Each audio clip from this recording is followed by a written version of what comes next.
I guess technically I'm supposed to, since you're in California, I'm supposed to ask you your permission to record you. Oh, really? You know that rule?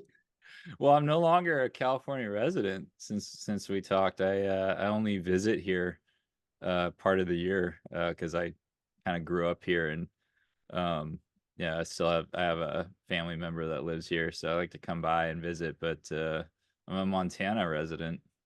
Oh, we're in Yeah. Montana. Missoula. So I went to college in Missoula, or part of my college. I had a partial scholarship for their Olympic style Taekwondo program and competed nationally for them for 4 years. Um, and that's how you end up in Montana. They randomly had one of the best Olympic style Taekwondo programs in the entire country at that time, and them in UC Berkeley. And then I trained and was an assistant instructor for UC Berkeley's Olympic style Taekwondo program in the summers, and that's kind of how I got to know California back in the Huh. 90s. Yeah. I took a recruiting trip for soccer to MSU Billings, Yep. and I knew nothing about Billings, Montana. And it was the most ridiculous, hectic, and most Montana recruiting trip you could possibly take. Like, it was, I mean, talk about like so we went and played, there's 2 feet of snow on the ground. We went and played like in the gym because Love it. the fields weren't playable. And then we just went out that night. It was like a 2 day trip. We went out that night and just binge drank at like house party after house party with Hmm. these like grown men. And I'm like 17 at the time. And it was just the most debaucherous, ridiculous. So that was like my first intro to like Montana. Montana has a drinking problem. It's a part of their culture. You know, when I went to college there, you could legally drink and drive, Right. and they had no speed limit for a while too. Right. But yeah, as long as you weren't over the legal limit, you could literally drive with an open container in your car. The idea being everything in Montana is so far apart, so if a guy went fishing and he's hours from home, he should be able to enjoy a beer or two on his way home on the Yeah. drive. Freedom. So I think they got rid of that sometime in the mid 2000s. I'm not sure, but it was still in effect when I went to school there. Yeah, I think it's a good thing that they got rid of that. Yeah, it's a good state though, and I've been spending a lot of time in Minnesota. You know, my mom is older now, and she still lives on about 70 acres by herself. So my brother and I kind of trade going back and forth, helping her out, especially when the seasons change. The property needs a lot of attention, so kind of help her do that. You know, in the fall, we'll cut some dead trees down and split the wood and stack it for firewood and kind of all that stuff. Yeah, that's cool. That's good. That's good. That'll feed the soul going over and helping mom and getting her set up. Absolutely, man. It's important. You know, you gotta take care of the elders. I feel like our society's kind of failed that in a way. We're just not really set up for it. It's like my friends that have kids, you know, and they're trying to raise them, just the two of them, and I hear all these challenges all the time. And kids used to be raised by a village, you know, or at least an extended family. And it's the same thing when your parents get older, relatives get older. It's like they need help, you know. Yeah. Yeah, we've in the West we've kind of gotten away and become comfortable with, the putting our elderly in homes and letting them, kind of be someone else's problem. Yeah. Yeah, yeah, that's an interesting it was an interesting shift. I wonder what the sort of cultural um breadcrumbs are from that. Is it I'm too busy working, buying things, making money. I don't want to be bothered by you. Is it fierce independence? I don't want to be a burden to my kids as I get elderly. It'd be interesting to kind of learn what the deal is there. But yeah, I mean, raising kids without the help of grandparents it's, I mean, it's a lot of work. Tons. I mean, my kids are Yeah. 8 and 11 now, and so they don't need to be watching them all the time. They go out, ride bikes. They go ride bikes outside They go like we outside, did in the 80s. they play, they go get, they go mess around in the streams and come home for dinner. We're getting closer to summertime and the kids Hmm. really are, out and about in the neighborhood. And we actually moved from acreage on Whidbey Island, which is it's one of the bigger, it's the second biggest island in the contiguous in the lower 48. And um, we had 2 acres and chickens, and we're building a food forest. And ultimately, it just became too challenging. And then we also moved there basically at the very beginning of COVID, Hmm. and we tried to make friends and build community there, but everybody was just a little tweaked by COVID, and the people on this island are either hippie, super ultra lefty folks who were masking outside and um kind of lost touch with reality and what real health and freedom was. These Hmm. older aging boomer Yep. hippies that kind of just have bought the narrative hook, line, and sinker, Yep. or they were conservative Trump supporters who it's kind of tough to make friends with those guys too, because because they're a little closed off and they would stay on their properties and kind of hunker down, with their guns and their backup food. So it was it was it was tough. We ultimately moved back to the suburbs because I wanted my kids to have the same, or at least as similar to the childhood that I had, where you just Right. have freedom and gravity and like go fuck off for the day and Yep. we'll see you tonight for dinner. Like, do you had that same upbringing? That's how I grew up. Yeah, I was born in 1978, so my early childhood was the 80s, and that literally was, yeah, we were just on bikes all day, no cell phones, no tracking, just gone. I mean, it was awesome. Yeah, it's crazy to watch kids in this neighborhood, and as a father, so my kids don't have cell phones. Hmm. They're not going to have cell phones, probably until they're deep into high school. I'm even against having them with just flip phones, Yeah. non-smartphones. Think about that as the time comes. But Yep. you can tell the kids who are glued to their phones Hmm. and their social skills just are terrible. Like, they won't look you in the eye. They kind of Yes. hide a little bit. They kind of sulk around.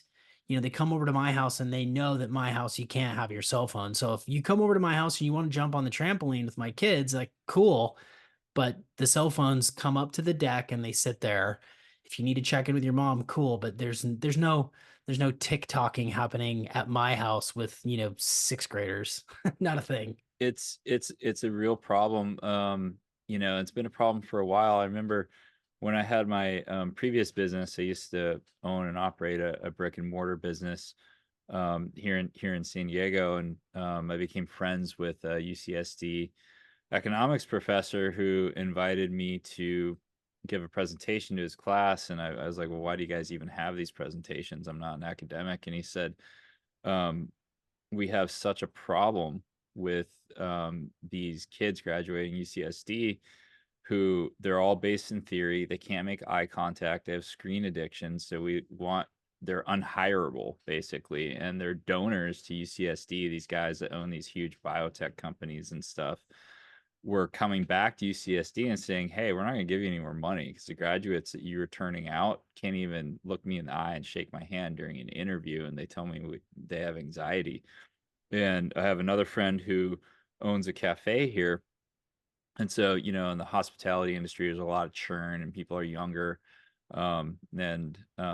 It's like an hourly paid job. And it's like the hiring is just horrific now. Like nobody can make eye contact. Everybody has anxiety. People just don't show up because they decide they need a mental health day. So they just don't feel like going to work. They won't. No call, no show. Just like it's like a constant thing that she has to navigate in a pretty difficult business already. Yeah, yeah, customer service is kind of out the window. I don't have very high expectations for restaurants. Something broke during COVID, didn't it? Yeah. Oh, for sure. Let's talk about that. I'm actually curious what happened up there because ever since COVID, something broke in American society, because even I took my car in to be serviced, and it's just no one cared. They're like, "Oh yeah, our mechanic didn't show up today. I know you had an appointment, but whatever." And like, what happened, dude? Did everyone just go on unemployment and that was that? I think people broke. I mean, obviously we know Yeah. something like 200,000 small businesses shut down for good. These Yep. were generational businesses, Was coffee it that shop. many? It was that many. I just heard that stat Wow. listed by Patrick Bet David on the PBD podcast, and he was referencing, the sort of COVID fallout. Yep. It was that many, and it's dry cleaners, it's restaurants, it's cafes, Mm-hmm. it's auto body stores, it's everywhere. And I think I know we're still reeling from the shift in I think it's a mental and I think it's a spiritual thing. I Yep. think that especially up here and definitely in California, but definitely, for sure up here in Washington state, specifically the western part of the state, because the eastern part of the state on the other side of the Rockies, it's very red, it's very Mm-hmm. rural, it's a lot of farming, etc. But here on the west, Seattle, Tacoma, and north, it was about as bad as it got as far as lockdowns and Yep. distancing and masking and stuff like that. And what I have observed, and I'm sure you see it too. I still see people walking the streets with masks on, Oh yeah. Yep. driving in their car with masks on. And I think that people have such a distrust because they bought the narrative, the demonization of, you know anti-vaxxers or Mm-hmm. anti-maskers. And for people who really believe in their heart and in their mind that they did the right thing by getting the jab and a second and a third, they really do feel, I think, that the other people that didn't are bad people. Yeah. And I think at a fundamental level, it broke so many people. It shifted their reality. And, at the heart of what we're doing here in this podcast, this episode, and the OPP overall, is this understanding that our bodies are resilient, that our bodies Mm-hmm. can handle traumas, they can handle bugs and bacteria, they can handle exposures to different things and bounce back. In fact, every time that you get a cold, you're building up your immunity when you charge through that and treat that with oregano oil or garlic in your socks, or vitamins and supplements to help recover from that. But I think that people really do have a distrust for their own body, and to me, that is a dark and spiritual affliction, that you just no longer trust that your body can take care of itself, and that you are scared to go outside because you're going to breathe something in that's going to make you sick. And I really do see it as, unfortunately, I see it as mental illness. Yeah. You have to zoom out and look at how well the other side plays the long game, because divorcing people from agency over their own bodies and their own health, that started back in 1910 with the original Flexner report, Right. which industrialized medicine. Um, I'm sure most people know what it is, but for those listening that might not know, the Flexner report was how the the powers that be. So at this time, it was Standard Oil and a few other. Rockefeller medicine is Rockefellers. That's why we call it Rockefeller medicine today. They hired a school principal to go around and do reports on all these hospitals, and basically say they were bad. So at the time in the US, you could get a medical degree in homeopathy, and there were homeopathy only hospitals. And it was the same thing with other modalities of healing. Electromedicine was actually really big at the time, and it worked really, really well. And you could get a medical degree in electromedicine. You could go to an electromedicine only hospital and get treated that way. And most doctors used holistic methods of healing in addition to, various drugs and such. And when they consolidated control using the Flexner report, they basically said all this is BS. None of these guys are coming from an accredited institution. And so they consolidated control through the states and through the state universities, and then they controlled the education. And the reason they wanted to do that, this is a really crazy thing, is most people don't know today that 86% of pharmaceutical drugs are made from oil. They're literally made from an oil molecule because the molecule is really long. It's organic. You can change it 1 or 2 molecular steps and have a really reactive substance in the body. And so it was a new market for their oil. It's I just don't wild. I don't think people know that. Yeah, isn't that crazy? It's the petroleum. This is a petroleum molecule, so it's like 86% of drugs are made from petroleum. As a long chain carbon molecule that is really easy to manipulate with the methods at the time. And to this day, most drugs are made from petroleum, which is why they're toxic in the body. Um, and so, that was 100 and nearly 130 years ago. And these people are so, the easiest way to control society is fear, right? I mean, that's the Egyptians actually did that, not the ones that, or we don't know who built the pyramids, but the ones that came long after that.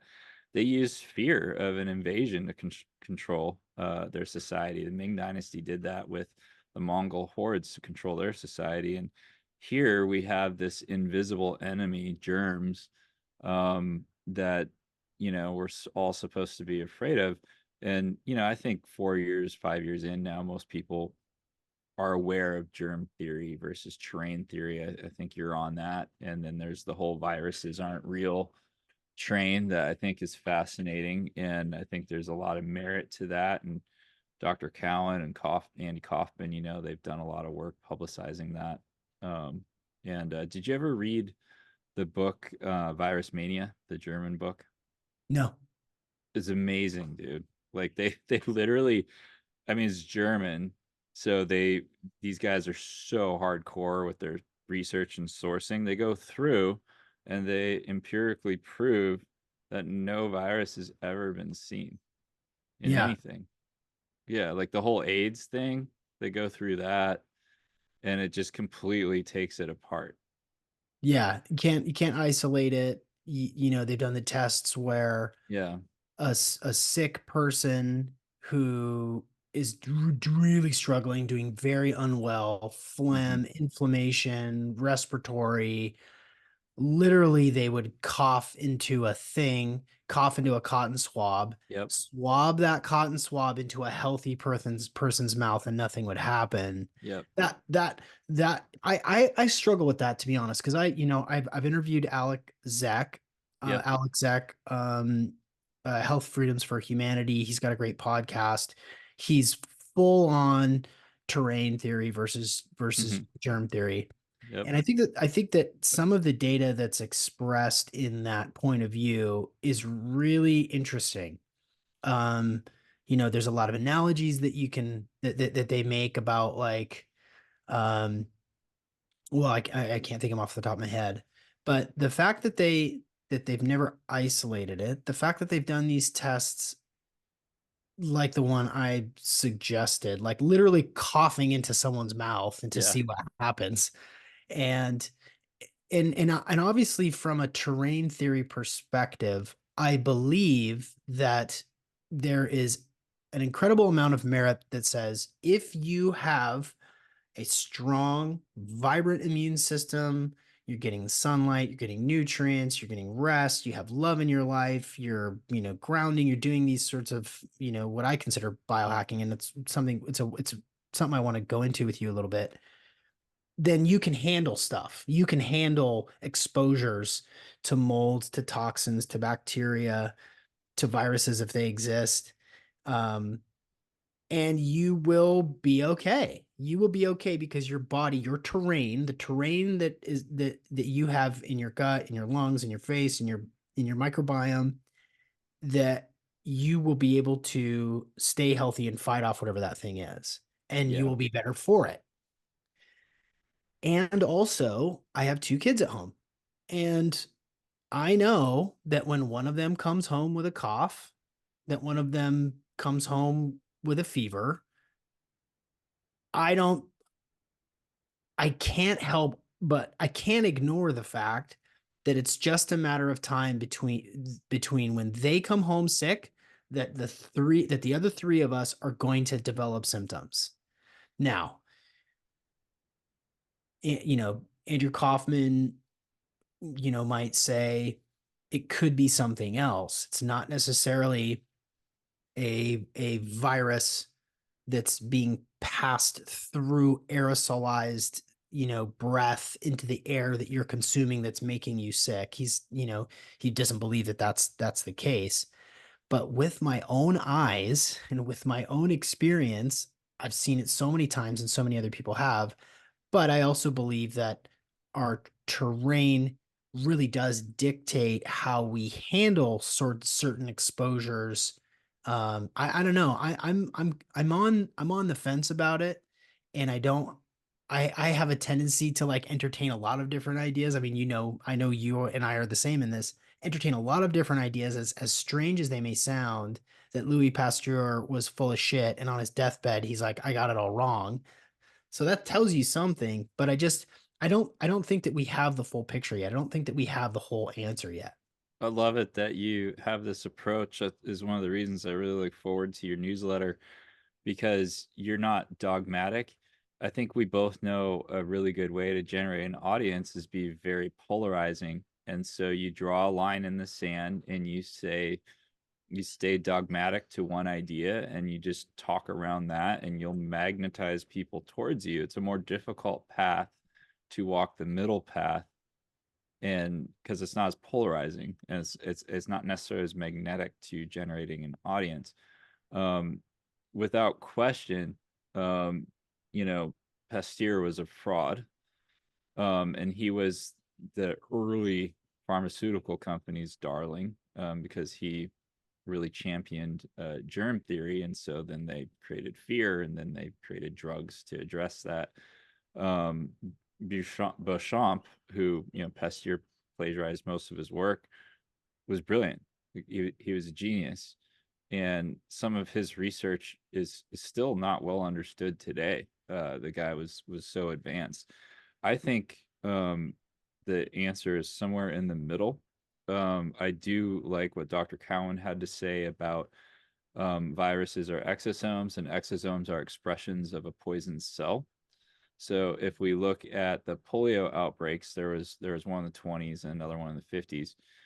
In the 20s, they were spraying apple orchards with arsenic, um, literally arsenic. And so people were eating these arsenic.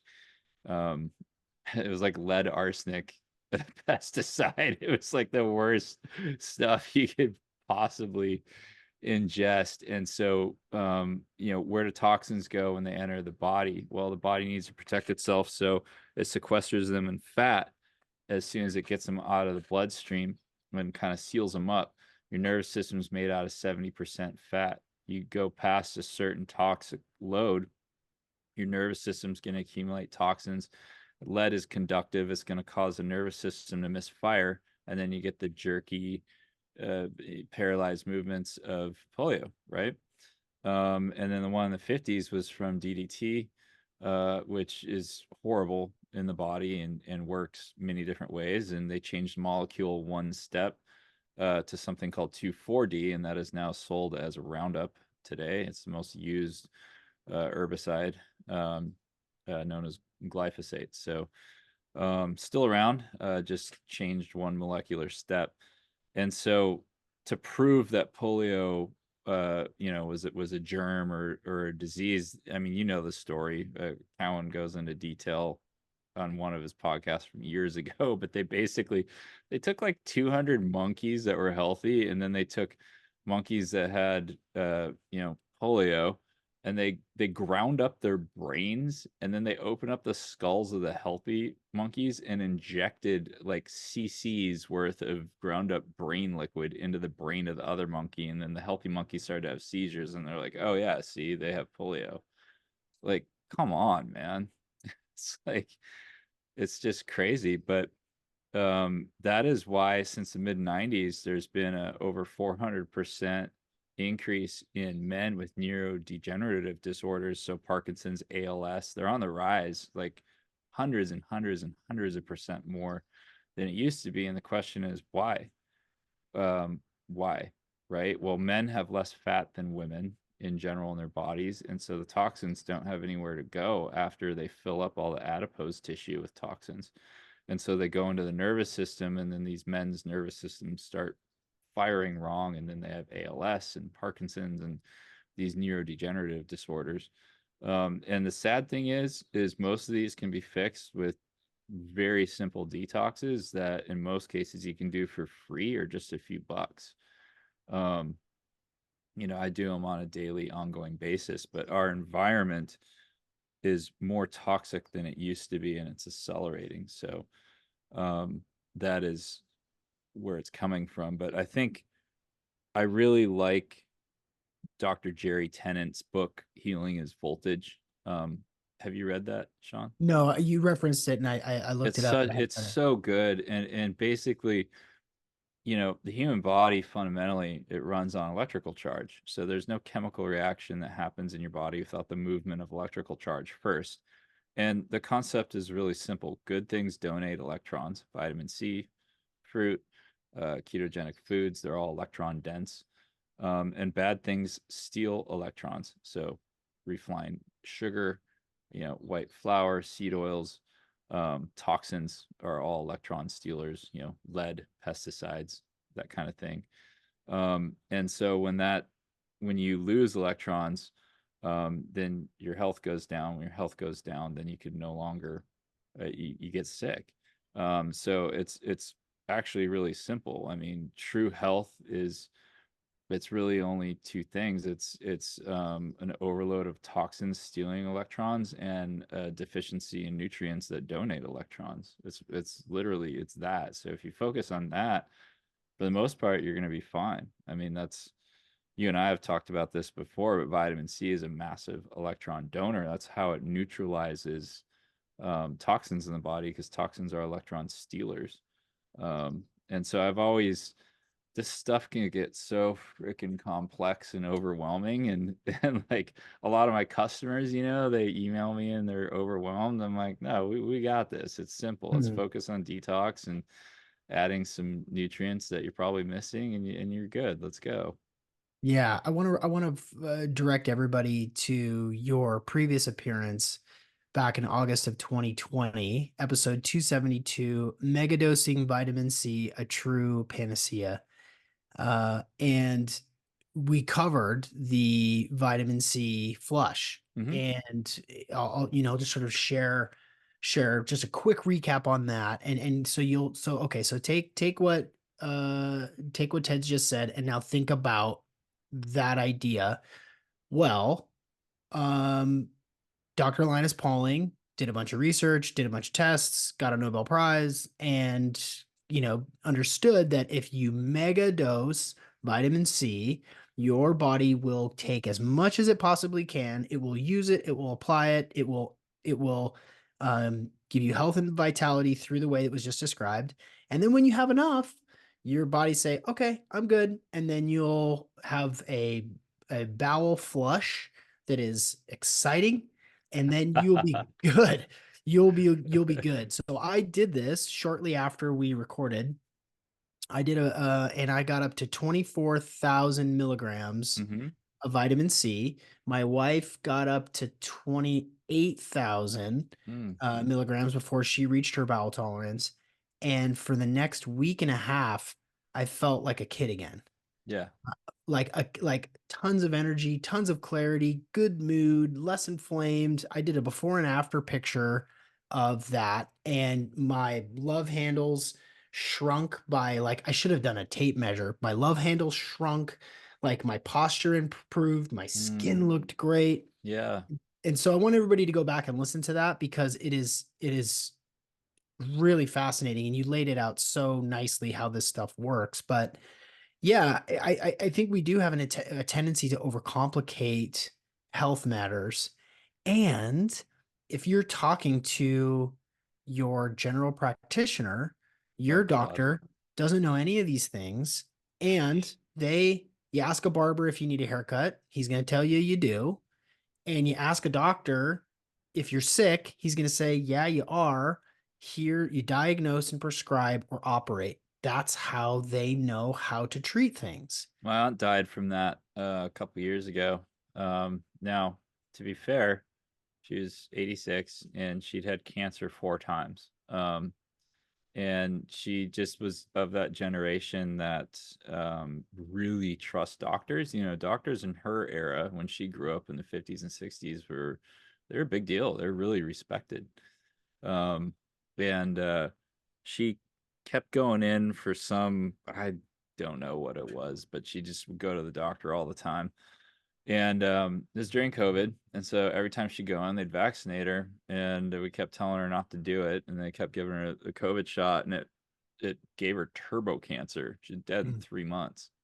Like it was just like wham, like all that latent cancer in her body just it got weaponized and it just chewed her up, and there was nothing any of us could do. You know, like watching it was rough because it was so fast. I mean, it was not a slow process. And that's happening across the board, but that's another toxin introduced to the body, especially a novel toxin like that, that's loaded with graphene and all sorts of other things. Its body just can't handle it. Yeah. Yeah. I think everybody knows somebody that Hmm. has an adverse reaction to one or more of the shots. Yep. I think everybody knows somebody that now has heart problems. Mm. Everybody knows somebody that now um their cancer was gone for 15 years, um undetectable, and then Yep. suddenly it's Comes back and it's roaring back. everywhere. Yeah. Yeah. Yeah, it's crazy, man. And you know, and you I mean, this is interesting talking to you 4 years later because you held the line the whole time. You were consistent in your messaging, and I know you got a lot of shit for it. Because you were vocal on some large platforms, Facebook and otherwise, Instagram as well. And Yeah. you know, you were right. I mean, it's here we are. Yeah. You know. Yeah. Well, and I, you know, I ask more questions than I give answers. Yes. That's my style. Yep. I don't like I don't like telling people what to do. So I ask these questions, and I would do it multiple times a day from the early 2020 through 23 into 20 into now 24, Yep. asking questions about, do you think this makes sense? Do you think that this is safe? Do you believe what they're telling you? Do you think that the rules that are in place are actually here to serve us or to control us? Right. And I did, I got uninvited to Thanksgiving. I got Oof. into daily arguments Ugh. with people that I respected on on Facebook and on Instagram. And it is the saddest, longest I told you so ever. It is just like I take no joy in being right about Right. I've been right about because it's so goddamn sad. Yeah. And and at the very same time, I'm optimistic that it was a turning point for not just the world, but especially the West, that now we really have some good data to be skeptical around. Yeah, I think it woke a lot of people up, man. I think it Right. was in I mean, it was a horrible thing, but it was a good thing too because trust in MDs has never been lower. And that's a good thing. I mean, ionotragic death, death by doctor, is the third leading cause of death in the US, and that is by Johns Hopkins University, one of the most establishment paid by Pfizer, organizations on earth, and even their study says that if you actually like use, if they didn't massage the data, it'd probably be number one or two, who knows. Yeah. But Right. because they weren't counting drug interactions in that study, they were counting just like literally like death on the table, or death, through prescribing the wrong drug or the wrong amount of drug. But your average American is on I believe 4 drugs Yeah. or something. It's like 4 to 6, and those interactions are not studied Right. ever. No. They've never No. been studied. No. No. Yeah. And you have people in your life, just like I have people in my life, where they have 4 or 5 different specialists that they're seeing, and all of Yes. those 4 or 5 different specialists are prescribing Different things. medications. We don't know how they interact. We don't know what the effect of this blood pressure medication does with this anti-inflammatory. Yeah. We just don't know. And it's not in the status quo standard operating procedure to even take a look at that stuff. And I'll go there again because because I this is the hill I'm willing to die on. We certainly don't know what it looks like to give a brand new baby 17 doses of shots Dude, in their first 3 days of life, you it's know? that whole thing is so wild. And in California, there are no exemptions. If you go to public school here, you get all of the shots, all of them. There's no religious exemption, nothing. They Yeah, force it. It's that yeah, simple. And like they're really heavy-handed about it too. Like if you don't do it, like CPS is getting called, you know. I mean, yeah, it's just it's absolutely wild. And there are a lot of people in our sphere that are focused on talking about this, and I want to choose to see the good in this too. But and I can tell you, here when I'm visiting here in California, I mean, it's one of the most just off the cliff, freaking crazy environments, leftist, just wild. But I mean, dude, there's so many people on our side here. mm, They're very polarized. Um, where I go to Minnesota, and it's just kind of sad. Like you see lines, like the drive up pharmacies with a line of cars, and everyone's fat, and it's like there's no like energy, there's no polarization. Everyone's just kind of status quo and goes along with the whole COVID thing. There aren't very many people there that are like heavily on the natural health side. It's interesting to see the polarity dynamic between different states. Um, and Montana's kind of in the middle, basically, that as far as I've seen. yeah, But there's so many simple things people can do, like just take it and use it stuff, like 3 years ago I got really into oral EDTA. Have you heard of that? no, huh, So it's a heavy metals chelator. It does lead, mercury, arsenic, and cadmium. And it's a powder. You take it orally, a small amount, like 500 to 1,000 milligrams, and it pulls metals out. It's like really strong oral chelator. I read a book on it by a guy named Dr. Gary Gordon. He headed up a $30 million NIH study back when the NIH was studying more than just vaccines back in the early 90s. And it had a huge sample size. It was like 5 or 10,000 people or something. They did this big study. It's safer than table salt. You can buy a few years supply for $8, on a you just get it in the bag. And it just pulls the metals out. I mean, there's, remember when cars used to run on leaded fuel?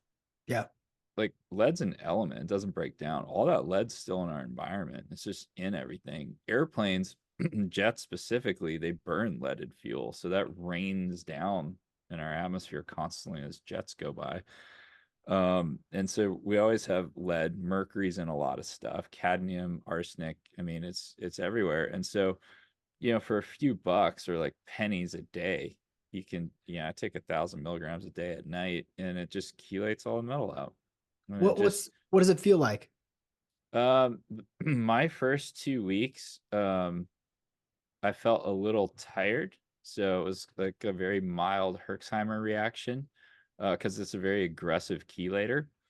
I've had friends, but by that time I'd already done sauna and niacin detox. I'd done a dry fast. I'd done mini vitamin C flushes and psyllium husk, and liver detoxes, like all this stuff, right? So for me, it was pretty mild, and then my energy came up a lot. And for male performance enhancement, it's actually really good, because a lot of people know this, but lead blocks the conversion of the amino acid arginine into nitric oxide, the vasodilator. So all your blood vessels have like an epithelial lining. Think of it like saran wrap on the inside of a plumbing pipe, and it controls how the bore of your blood vessels. So you can eat all the arginine you want, but if you're full of lead, it's not going to convert into nitric oxide, so your body gets less oxygen, including male parts. And so I've gotten guys on this stuff where they had to stop taking it because they're like, dude, this is not going down. Like I can't walk around like this. And you get increased brain performance, athletic performance. You sleep better because you have more oxygen.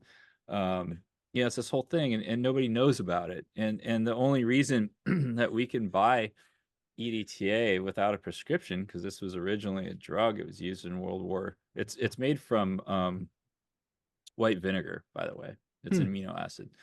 But they used it in World War II for guys that worked in the Navy shipyards that got lead poisoning, and they would do EDTA IVs, and they get the lead out that way. Dr. Gary Gordon found out that oral dosing over a long period of time, years, is better than the IV, because it takes a long time for your fat to release the toxins, and then eventually your bones do too. It takes 7 years for your Oh, bones to remodel. Ultimately, where heavy metals go are your bones, which is why older people, particularly women who lose more bone mass after menopause, all of a sudden they have all these health problems because it releases all the metals in their body because their bones thin out. Isn't that crazy? whoa. Yeah, yeah. So for a few bucks, you can just start taking EDTA and not have that problem. And so Dr. Gary Gordon, he said you should be on it for life, because it takes 7 years for your bones to remodel, and it takes a few years just for your fat to be changed out. But you always want it in your gut, so it's persistent, and it grabs stuff as it comes out. So And then you just excrete through the bowels? yeah, it Or oh, grabs it. It puts it in like a. You'll hear people talk about zeolite like this, and zeolite is certainly great for many things, especially aluminum. But it grabs it in a molecular cage, and it renders it inert, and then you excrete it through your urine or solid waste or sweat or your breath even. can you tell when can you tell, like, is there like a physical effect? Do your bowel movements look different? Yeah, well, I mean, I'll tell you what, man. The first day I took it, the urine was really dark, and it just sank straight to the bottom of the bowl. It was just like Whoa. boom, because it had so much stuff in it. Because when it first starts working, it just grabs whatever's floating around in your bloodstream, which for most people is more metal than you would think. And then once it cleans the blood out, then it just starts every day. It just starts chelating it from your fat, Whoa. and pulling it out that way. And it's handy to have it sitting in your gut, because um, when you eat, your liver metabolizes the food, and then it drops the bile down through your gallbladder, and the bile goes in your gut, and then it's supposed to release the toxins, right? The bile, the metabolized toxins. But if there's nothing there to grab the toxins, then your gallbladder sucks the bile back up, and it still Mm. has the toxins in it. So if you have EDTA in there, it'll grab those four metals. Um, you can throw some zeolite in there, grab aluminum or silica, same. But yeah, it's just like, why don't people know about this? They were using it to treat They were reversing heart disease with this stuff back in the 50s and 60s, and a cardiologist sued the FDA over it because the FDA told him he couldn't use it on his patients, and he was curing all these guys of heart disease, literally getting them out of scheduled surgeries because it was removing so much plaque. There's a way that it works with the calcium metabolism that we don't need to go into detail here, but it removes arterial plaque. And he sued the FDA and he won. That is why you can use it off label to this day. That Whoa. lawsuit was done in the 70s. Where can we find it? I get it on bulk supplements actually. So, bulksupplements.com, say what you will. They actually, I think, have good quality standards. And you want to get disodium EDTA. You don't want to get the calcium disodium. Calcium disodium is for EDTA IVs. You want the disodium EDTA. Now, you probably will receive a little blowback from people on this because every time I talk about EDTA, I will have a nurse or someone whose aunt is a doctor or something email me, and they're just enraged that I'm telling people about this, and they say it's dangerous and this and that. It's safer than table salt. Like all those studies have been done. You can look up Dr. Gary Gordon. His first name is spelled with 2 R's. You can see a video of him on YouTube when he's in his late 70s, early 80s talking, and look at his skin. Look how clear his skin is. Look how clear his eyes are. Look how sharp his mind is. Um, it's because he's been on it since I think the 60s or 70s. And he's no longer with us. Unfortunately, he passed away in the last few years. But his body of work on EDTA is legendary. And he wrote the book Detox with Oral Chelation. And it's all about this topic. And it has hundreds and hundreds and hundreds of references for people that are of the kind of left brain, show me the studies, like, okay, well, those have been done. Here they are. So super safe. And as a man, anybody, but as a man with less body fat, if you don't want to get a neurodegenerative disease, you should probably look at taking this daily. Is there any consideration around the sort of freeing up of these heavy metals that will then get excreted? Is there mineral balancing that's necessary? Do you need Yeah, supplement? so there's debate in the EDTA community, and this has been going on for decades about zinc depletion. So some people say not to take it within 2 hours of having your zinc supplement because it'll chelate the zinc. Because zinc is it's molecularly sort of related to lead. And one of the reasons that lead fucks you up is because it plugs in where zinc is used in your body. Right. Now, if you Robin read, P Robin Peter to pay Paul. right, and that has never been proven, first of all. Second, the book Detox with Oral Chelation, they have a section in there where they're theorizing, but they're saying they think it only removes old zinc. They don't think it removes biologically active fresh zinc that your body's using. They think the body's intelligence is smart enough to recognize that. What I do is I take my zinc copper supplement in the morning and I take my EDTA at night. So the body's had a chance to use all the zinc, and then the EDTA, especially if you're new to it, can make you tired. So you should probably take it at night.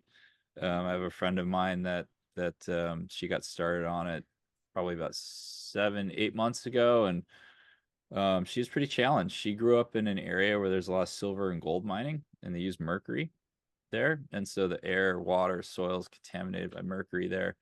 And she was born to a mother that had something like 16 amalgam fillings, and the mother's body will use a fetus as a vehicle to excrete heavy metals.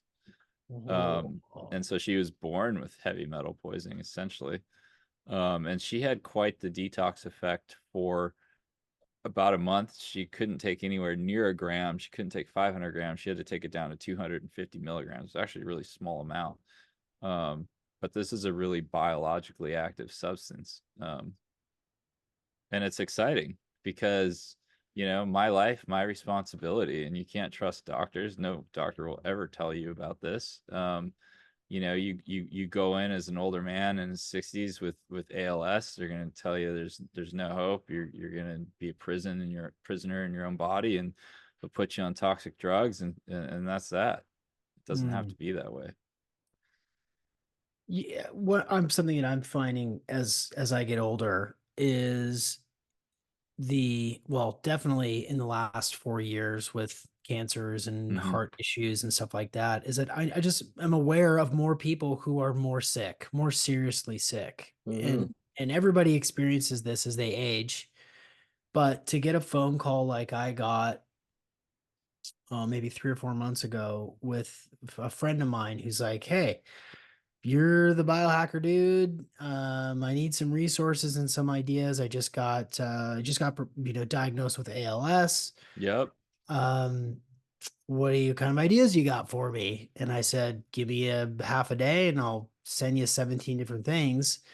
And this guy has summited Everest several times. He's got like 58 peaks that he's summited in his Mm, life. Insanely fit, you know, just insanely sharp, just really, really smart guy. And to hear that this guy, this friend of mine, had it was like, Jesus, you're like, you've been eating clean and watching yeah. what you eat and, floating in float tanks and exercising like crazy. Like, Yep. holy shit.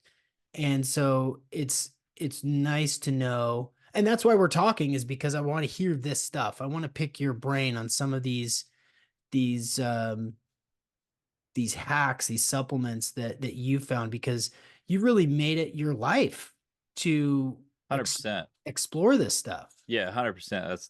That's all I do. I mean, it's my hobby, it's my passion, it's my business. Like I literally relax at night by finding old books. I mean, you can't even find a lot of this stuff on the internet anymore. Did you know the internet is rotting? Have you heard about this? Rotting? Yeah, it's rotting, it's decaying. So they're using AI, and they have been for some time. They used to use people that go back and change old articles on natural health or just delete them. So Right. that's one way so that you can't find the information. The second thing is, let's use Andrew Saul for an example. So Andrew Saul, PhD, he was the vitamin C guy. The torch was passed from Linus Pauling to him. He was the editor of the Orthomolecular Medicine Journal, which for people listening, orthomolecular medicine, they were the original biohackers. It's about taking high doses of vitamins. So high dose vitamin C came from orthomolecular medicine movement, which was shut down essentially by 80s by the Mayo Clinic, falsifying study results to say that vitamin C didn't work. But Andrew Saul had this great website. It's called doctoryourself.com, and it had thousands of articles on it they'd written over decades about high dose niacin, which can cure schizophrenia, varicose veins, restless leg syndrome. You know, niacin is so cheap. Vitamin B3. You can also use it to detox if you combine it with heat. High dose vitamin C was in there. Everything was in there. Well, he passed away this year, and that website's gone. The last time I looked for it, it wasn't up. All that knowledge is just gone. Servers, go down. This stuff disappears. Cure Zone was a big forum. You can still find some results from it, but it's starting to become not searchable. Google suppresses the search results from there. That was a forum from the early 2000s. Um, so I go to used bookstores and try to find used books on health. Like just yesterday, I was in a used bookstore and I grabbed three, and I love combing through them. That's how I found the EDTA stuff. And I was like, why is nobody else talking about this? Yeah. Heavy metals are the biggest electron stealers you can have in your body. They literally fuck up the electron transport chain inside your mitochondria. They ruin the conductivity of it.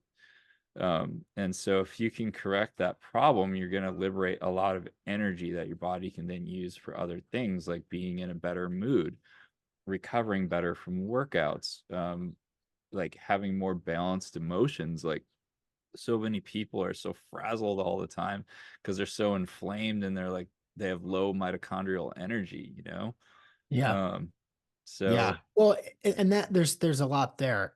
If we dig down into that a little bit, and I talked about this topic with Paul Check when I had him yeah, on a couple of years ago. And it's like if you're sick, toxic, inflamed, undernourished, overstressed, and underslept, you don't have the energy to do the research. exactly. You don't have the vigor to sit and meditate or go and work out or read about orthomolecular health or read about detox. It's just so damn overwhelming. And so Hmm. it's this vicious cycle of I'm already feeling lousy. I don't want any bad news. I just want to go, watch Netflix and Yes, eat a pizza and go yes. fuck to sleep so I can go to work tomorrow. And so and it's so for to that extent, I feel really bad for people because you're already behind the eight ball. And if you don't Hmm. have and it affects the way that you think. It takes a lot of fucking energy to do what we do, man. Depression is caused by inflammation of the brain. It's caused by a low voltage state. The reason I'm so passionate about this stuff is because I came from that. That is my background. I was really inflamed, really nutrient deprived, and I was depressed. I was running this company that just ran me into the ground, and poor diet, completely starved of nutrients, filled with toxins, just ridiculous. And when I tried to dig my way out of that hole, I did what everyone does, which is diet. Everybody thinks diet is everything, and it counts for a lot, but it's not everything. And working out. And I actually got more tired and more inflamed because I was still filled with toxins and inflamed. So like adding stress to the body wasn't through working out wasn't necessarily good. Mm. And the food that we have, our food supply since the usage of NPK fertilizer since World War II, it's just even if you buy organic, it's the nutrient density is a fraction of what it used to be. So you can go ahead and eat a perfect diet and it'll solve a lot of problems, but it ain't gonna solve all of them. Yeah, I think that these sorts of detox protocols are you're still way ahead of your time, and I think a lot of people are. Parasite protocols, detox protocols, Well, heavy let's med. talk about why the parasites are there. Yeah, yeah.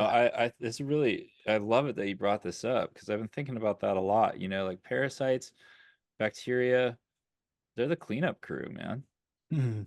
They're there because of toxins. Did you know that Candida eats mercury?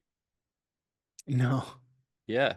So high mercury people always have a shitload of candida. And one of the detox reactions from a candida die-off is when you rupture their little bodies. Let's say you do a turpentine protocol, which is really effective for candida. You get mercury poisoning. Because it's released when they die. Yeah. Yeah. And parasites are the cleanup crew too. Why are they there in the first place? Well, it's you have low terrain. Okay, why do you have low terrain? Probably because you're filled with a specific type of toxin that they feed on. It's like really fascinating. Yeah, I went hard into for a stretch of a couple months into parasites. I had David Wolf on the Yeah, podcast. yeah, I love David Wolf. He has a parasite product now, right? He does, yeah. Well, He and goes so hard. I love it. dude, and he Yeah, is. I don't. The level of content that he puts out is just mind-boggling. Um, yeah, and so we talked a lot about parasites, yeah, and Para X, Paratrex, yeah, the Symbiotica protocol, yeah. the zappers. You familiar with the like Paula Clark devices? Zapper. Yeah, Yeah. yes. I'm extremely familiar. So, I have a Rife machine. Um, prop supposedly the best you can buy. And so I did a parasite cleanse. So I tried a herbal one, and it honestly, dude, it messed up my hormones for like 4 months. and this is and nothing against the company. I have great things to say about them. It was the Cellcore parasite cleanse. Yeah. Great company, great guys. But they have you taking grams of neem and clove every day, and those are hyper estrogenic. I mean, Mm, neem is used as a male contraceptive. right. Neem. Uh, yeah, so it's like it really messed up my hormones, and I didn't really have any parasites. I just wanted to do it to do it. Um, Now I have done a parasite cleanse with the Halta Clark frequencies that with the zapper, but I'm running them at like orders of magnitude more strength than my Rife machine. And I actually did see a few parasites come out from that, and it was like that. It was like a couple days, and they die and then they come out. It's not like this months of like these estrogenic herbs. But I will tell you what is even better than the Rife if you're looking at frequency-based treatment for parasites are the Dinshaw colors, spectrochrome therapy. Have you heard of this? No. Dude, you're gonna love this. It's one of the most powerful interventions you can do, and it's like so cheap and it's so simple. People will look at you and they'll be like, "That there's no way this will work," because it's just too simple. Can you So spell it what for me? Spectra what? spectrochrome? So like Chrome. spectro, like with an O on the end, and then chrome. But they're more commonly known as the Dinshaw colors. So Dinshah. Dinshaw was a polymath in the late 1890s and early 20th century. He's a Indian genius. The dude, he invented some really sophisticated like physiological sensing instruments. He did some kind of like internal combustion engine patent that uh, was revolutionary at the time. He gave the patent away to the U.S. government because he just wanted to be a good dude. But he discovered Dr. Babbitt's work. Dr. Babbitt was using water that was infused with colored light to treat people like in a homeopathic fashion back in the mid 1800s. And Dinshaw picked up that work and he advanced it and ultimately perfected it. He was persecuted by the FDA and the FBI, uh, but his work was used in hospitals clinically for over a decade. And it was very popular in burn units because it worked really well with burns in particular. Um, but what it is, and you can still find these today, but I don't know that they're going to be around that long because the Dinshaw Health Society still exists and it's run by Dinshaw's son, Darius. But Darius is in his 90s. I'm I'm a member of the Dinshaw Health Society. But there's a company, there's one left, and it's called Roscaline. And Roscaline, they make colored gels for the movie industry, and they still make Dinshaw colors, and you can buy a set. Um, and What is it? You're I don't want to lose people here. I'm looking at Roscaline. I'm looking at the yeah, Dinshaw. yeah. What do you do with it? It's Here, colors. okay, you're right. I got excited. Let's I'm going to simplify it. Spectrochrome is a system of applying colored light to various areas of the body to heal or cure nearly anything. So it is a frequency-based therapy. So if you look at Bach flower essences, frequency-based therapy. If you look at homeopathy, that's a frequency-based therapy. If you look at Rife machines, that's a frequency-based therapy, although that one is in the electromagnetic spectrum. Dinshaw knew that human auric bodies correspond to color, right? So you hear about people seeing auras and like, oh, your aura is it's red here and it's orange here. And yeah, there's some lady in Sedona that can photograph your aura and it shows the colors. And so that's your energetic auric body. Dinshaw knew that the auric body has a essentially a blueprint, like a perfect blueprint of the human body contained within it. It contains the information. And if the colors are off, you can correct the colors in the auric body and it'll correct the physical body that is underneath. the boric body. Now, if this sounds like bullshit, I totally get it. However, this was used clinically for well over a decade. There's a hospital in Cleveland. I believe the doctor's name is Dr. Kate Baldwin. She's a very famous female surgeon back in the 20s, 30s, and 40s. And she used it with great success. And all of those clinical records still exist. If you get the book Let There Be Light, which is the spectrochrome book that is still published today, it has all the case histories and stuff in the back. But what I wanted to say, to bring it back to parasites, the Rife machine works and it gets it done. I had better results using spectrochrome, and people in the community will say the same thing. Use yellow, and you apply it from the waist up on your skin, and it works really well. And here's the cool thing: you can double the effectiveness of spectrochrome, or the Dinshaw colors, by not only applying it to your body for an hour a day, but you can charge up water. So you take a vessel like this and you charge up the water with the color for 20 minutes, and you drink the water, and you get the treatment that way as well. And so Um, it's you're shining a specific hue, a specific type of yellow yeah, it's very directly. precise. Yeah. Yeah, so there's something, I can't remember how many colors there are overall. It's like a dozen or something. And you combine the different roscaline gels together to make them. So some of the colors are like indigo, and and turquoise for burns, and red and scarlet, like orange. Green is a very balancing color, and it helps for physical recoveries, particularly muscles if you've worked out. Um, it's a great system, man. And for people who can't afford a Rife machine, like a good Rife machine is about $5,000. And it has a very steep learning curve. You really got to know what you're doing and put some effort and time into it. And a lot of folks, like if you have Lyme brain, it's like that's too much. It's overwhelming. But you can get yourself a spectrochrome set up for, I don't know, $100. You can get those filters. You get a par 38 can, which is just like a special can that holds in a light bulb, and it holds the gel filters in front, and you just kick back and shine that thing on yourself, and you're gonna get results.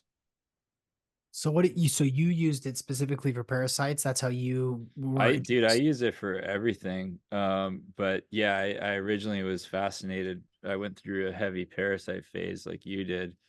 And so, yeah, I was using it for parasites.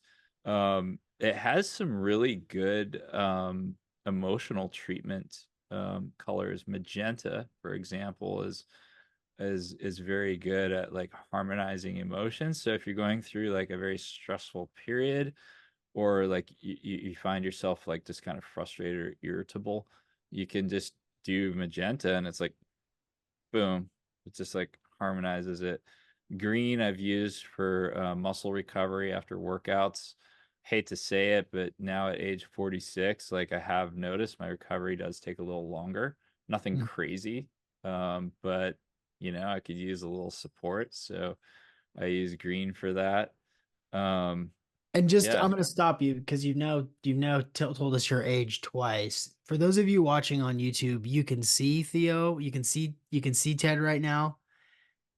For those of you listening, and I'm not doing this because we're friends and I like you, but at 46, he looks 26. I mean, Well, and I'm not saying that just to be blow smoke up your ass. right.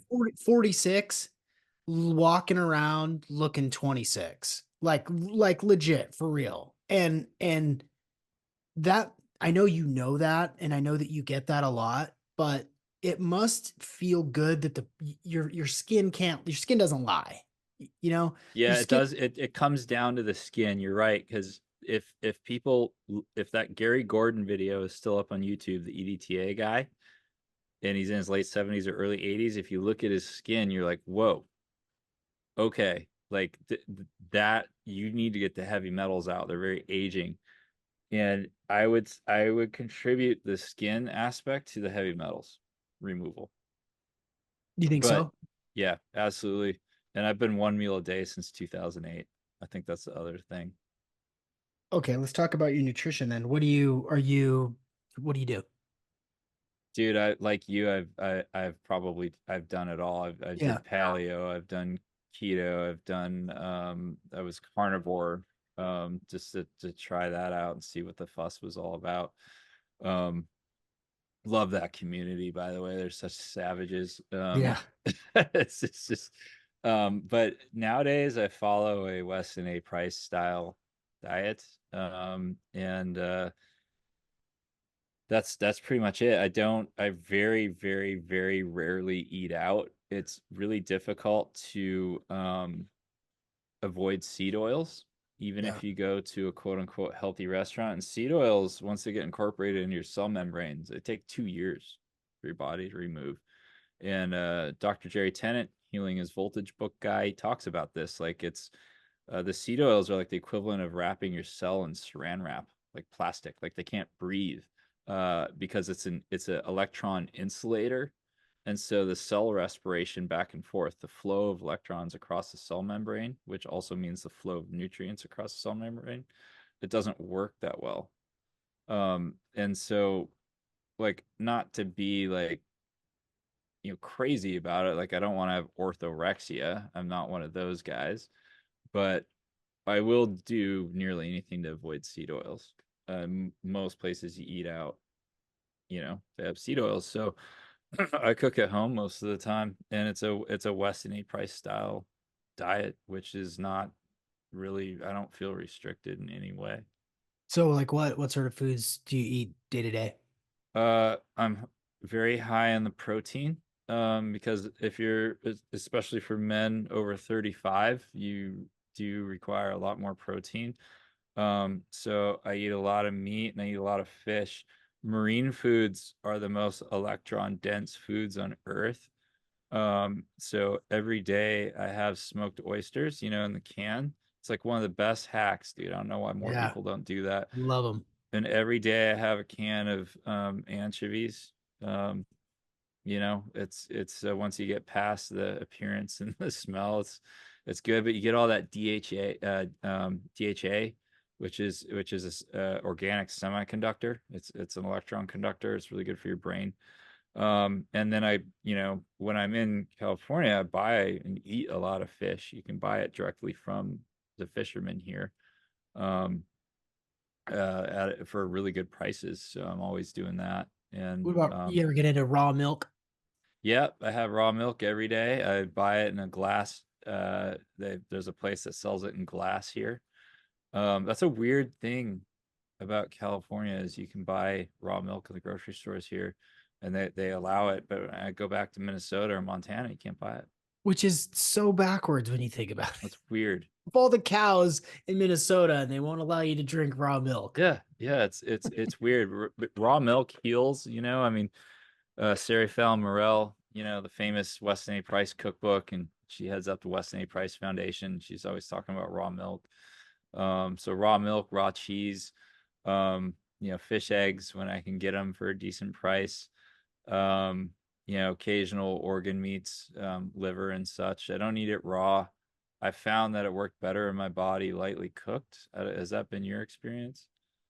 I I just do it raw just because it's faster and Yeah. easier and less flavorful, you Yep. know. I'll cube it up and then do like a little bit of organic maple syrup. Or I'll just take it, swallow it like a pill and take, Okay. because Yep. apparently the you don't need much. It's like something like an ounce and a half or something a day. And Yep. even that's probably more than you need. But yeah, when I cook it, it stinks and my wife gets irritated and it's less flavorful raw for me. That's how I do it. Yeah. Yeah, I don't have it a ton, but it's really good for that copper, like in non-heme, or sorry, heme iron, the kind you want, not the Yeah. non-heme iron.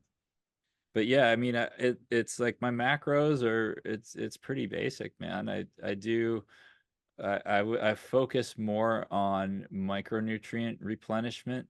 Like I take boron every day in the form of borax. Have you come across this? A little bit. Yeah, I haven't experimented with it. It's so awesome. It's like really good for male and female hormone optimization. It regulates your calcium metabolism really well. So the majority of people in the West have dysregulated calcium metabolisms, which means that calcium is deposited in soft tissues where it doesn't belong, like the inside of your arteries, for example, which is why most men over 60, if you just grab a normal, a normie dude off the street and you throw him in a chest x-ray, his heart will show up on the chest x-ray.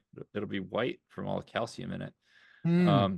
So boron regulates your calcium metabolism really effectively, and makes sure that it goes where it should be in your bones, your teeth, fingernails, things like that. Um, and it chelates fluoride out of the body. We've all been exposed to a lot of fluoride. Terrible story, that one, of how and why that is in our water supplies, but Yeah. it aggressively chelates fluoride out, and it's really good for brain function.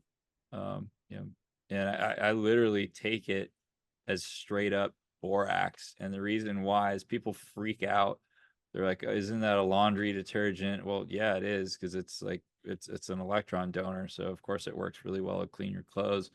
But it's the ionic form of boron. So you can go buy a boron supplement, but it is not the ionic form. It's missing some electrons, and so it's your body in a boron supplement will have like a 1% conversion rate, and it's like hard on the body to try to process that and eliminate the waste. And those boron supplements, they're only like 2 or 3 milligrams. It's like nothing.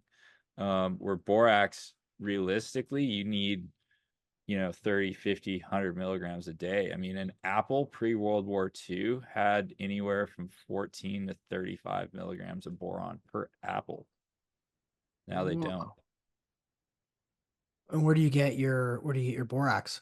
Dude, you're gonna laugh, but I straight up use 20 Mule Team.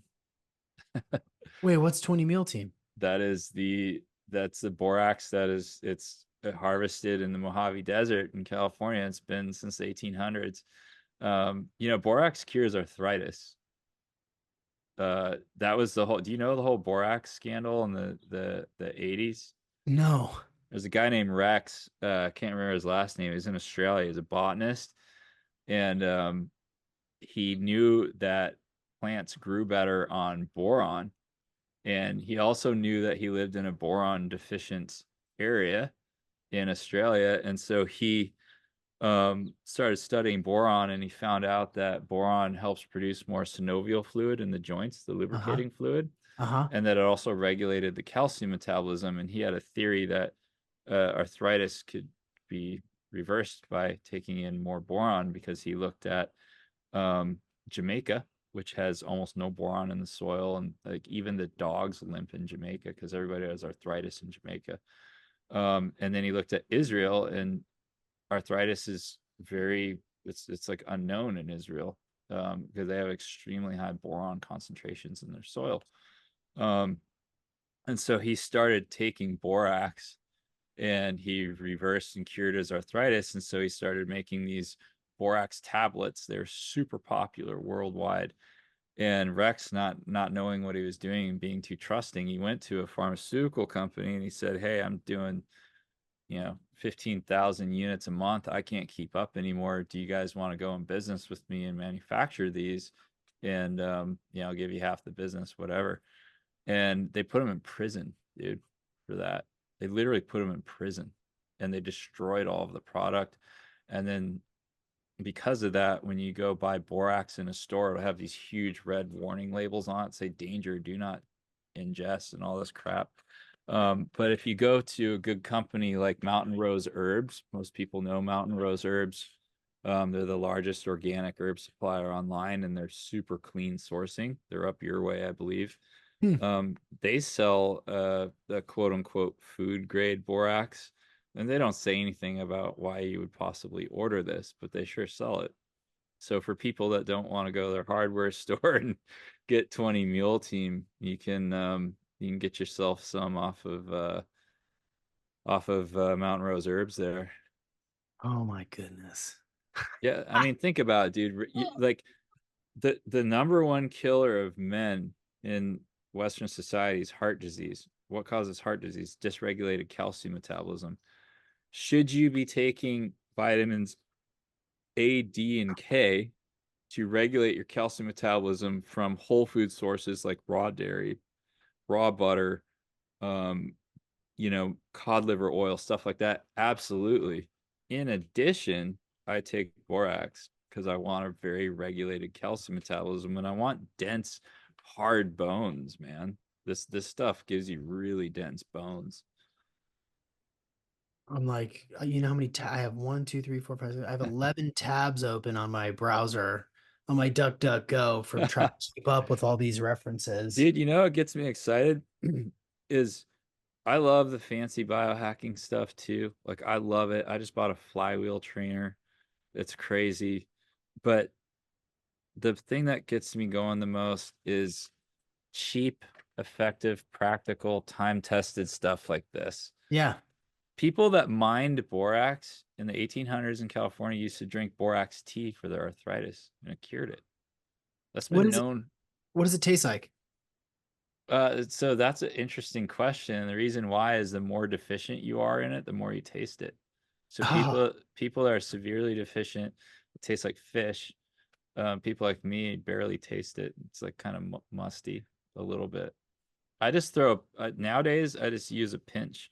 Just take a little pinch and I throw it in my morning tea elixir concoction, and that's that. But for a year, I took 1 gram, so 1,000 milligrams of borax, because so borax is 11% boron, and then the rest is just sodium and oxygen.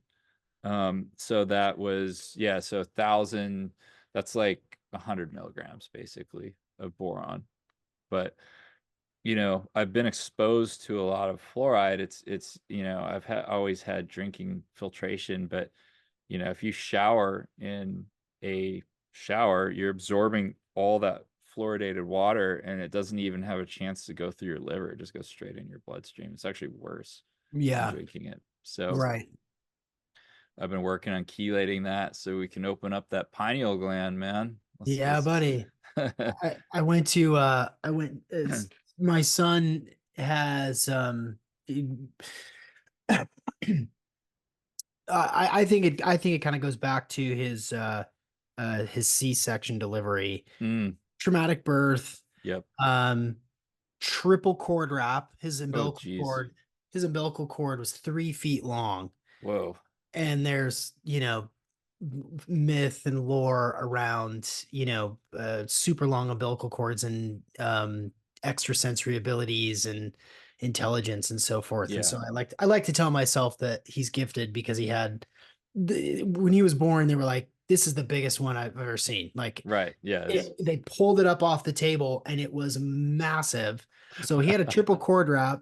We had to have an emergency C-section. And I think that obviously he didn't benefit from the good bacteria. Right. They had used, they had to pull him out of there. And I think that he has some stuff that kind of traces back to his Mm, birth. Um, but he's got kind of a narrow face, mm, narrow jaw. And so we've done, there's a green dentist, a holistic dentist here locally where we've got him with mewing and mouth breathing, and then we did yep. twin blocks to open up his soft palate. And you should see the before and after of his profile. His chin was pointy and back. He didn't Yep. suck his thumb like, any of that stuff, but his chin was narrow and back. And after the all of this, it came forward and widened. And where were they going with that? You were talking We about. were talking about borax and calcium metabolism and fluoride. Oh yeah. Oh yeah. So anyway, so we went to holistic dentist and they do elaborate x-rays. They look at the structure of the face and the jaw, they look at the soft palate, and they do x-rays and they actually x-ray your pineal gland so you can actually see it. Oh, no way. And we all four of us in the family, we paid ridiculous amounts of money for it, but Yeah. this is stuff that we invest in. And so we did mine, and I was sitting with the doctor, and she's like, you see this thing up here? That's your pineal gland. And I was like, that's my pineal gland? She's like, that's it. You've got a little bit of calcification on there. And I was Oh like, man. crushed. I Like know. I go, lady, doc, you have no idea how that hurts my soul. I know. Over decades of ayahuasca, I have, Yes. we haven't drinking fluoridated water at my Mhm. house for 15 years. Like, you have meditation and breath work and all these things. And I'm like, the fact that I can see the calcification on this x-ray, That's like, sad. crushes It's me. And probably everybody. Yeah, she goes, honestly, yours is pretty good. And I go, no, you're just telling me that because I'm about to cry. And she's like, no, I mean, you can see like kind of a, a quarter of it had some calcification on it. yeah. And I said, well, what do you usually see? And she said, oh, usually we see the entire pineal gland totally calcified and it's really bright white. You have less bright on a quarter of it, but you still have it. And I'm like, Yeah. well, what else am I supposed to do? You know, she's like, well, you're 40 and you have exposures and all the meditation and all the, tapping and breath work and floating and all the stuff that you do. I'm sure it helps, but you kind of can't help it. She's like, I've got protocols. She's actually writing a book. I haven't followed up with her, Yeah. but it was a funny little anecdote that, like, when she showed it to me, I was just crushed because I'm I like, know. oh, like, worst case scenario. But Well, I mean, if a couple years of daily borax should help you out there, it'll redistribute the calcium to where it is supposed to go. yeah, yeah, I'm on it. I'm on it. That's what it does. It's that like that's the main reason that I take it was, and actually Dr. Gary Gordon, EDTA guy, when his clinic in Arizona when that was running, he would put people on borax for that exact reason to For regulate their calcium. Yep. the regular calcium. Calcium metabolism, yeah, because of the heart disease thing. That's how EDTA, they originally thought that it affected the calcium distribution in the heart because it was like literally clearing all this plaque out of the heart, and they found out it worked by a different mechanism. Um, but so Gary added the borax to his protocol when he was working with people in his clinic. Hmm. I need to. Can we pause for 1 second? I gotta let the Absolutely. dog out and use the Yep. bathroom. I'll be right back. Yeah, let's do that. I'll do the same.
Just as he comes back, and this will still be on the YouTube. I've got EDTA,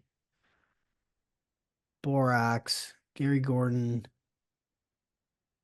uh, detox with oral chelation book, Dinshaw color therapy, Roscoe setups for light, Gary Gordon, healing is voltage.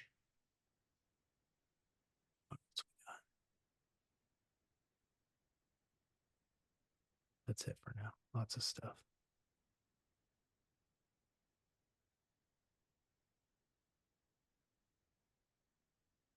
Tell if that's a bird or my dog.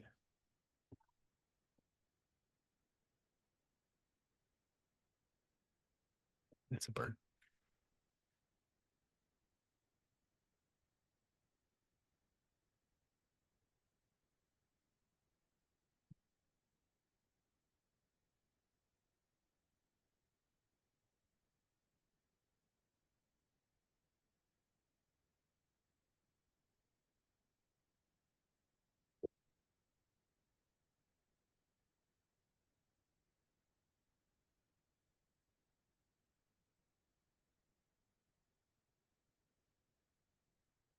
Yo,